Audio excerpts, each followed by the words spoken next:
Perkenalkan, nama saya Jivi Jonathan Ray. Saya dari kelas 11 IPB 2. Di sini saya akan menjelaskan cara mengenal teks karya ilmiah dengan memperhatikan konstruksi klausa. Yang pertama, pengertian klausa.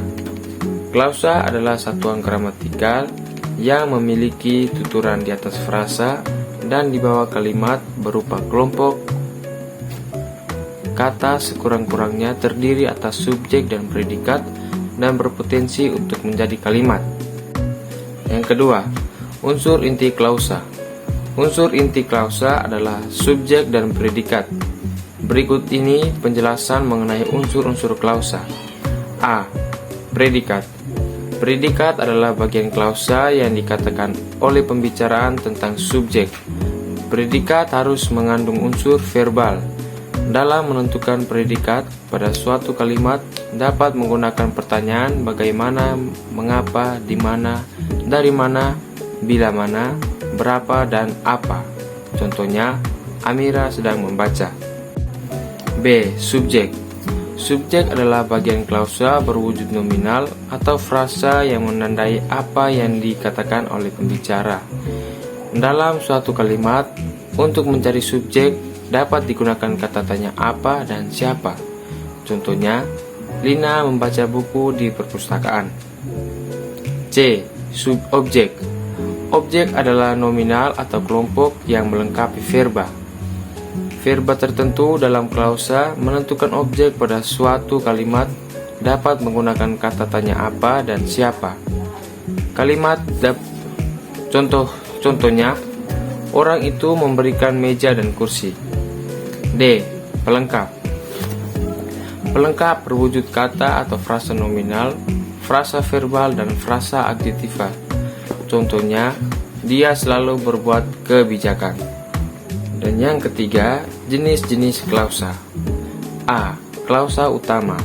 Klausa utama adalah klausa yang bisa berdiri sendiri. B. Klausa bawahan.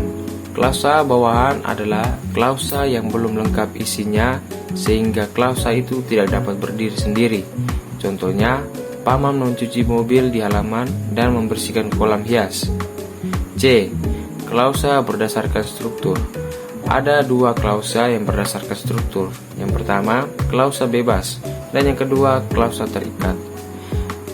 Klausa bebas adalah klausa yang memiliki unsur-unsur yang lengkap, sekurang-kurangnya subjek dan predikat. Sedangkan klausa terikat adalah klausa yang menjadi bagian dari klausa lain. Contohnya, saat kau lapar, perutmu mengeluarkan bunyi. D. Klausa berdasarkan predikat. Ada 5 klausa yang berdasarkan predikat. Itu 1. Klausa verbal. Klausa verbal ialah klausa yang predikatnya berkategori verba. Contohnya, gizi yang baik memperlancar proses pencernaan. Dan yang kedua, klausa nominal. Klausa nominal ialah klausa yang predikatnya berupa nomina atau frasa nomina. Contohnya, Deddy Corbuzier seorang mentalis. Dan yang ketiga, klausa adjektival. Klausa adjektival ialah klausa yang predikatnya berkategori adjektival, baik berupa kata maupun frasa. Contohnya, bumi ini sangat luas. Dan yang keempat, klausa adverbial. Klausa adverbial ialah klausa yang predikatnya berupa adverbia. Contohnya, dia dari Medan. Yang kelima, klausa numeralia. Klausa numeralia ialah klausa yang predikatnya berupa kata atau frasa numeralia. Dalam ragam nonformal, contoh kalimatnya, gajinya 1 juta rupiah sebulan. Dan contoh dalam ragam formal, gajinya adalah 1 juta rupiah sebulan.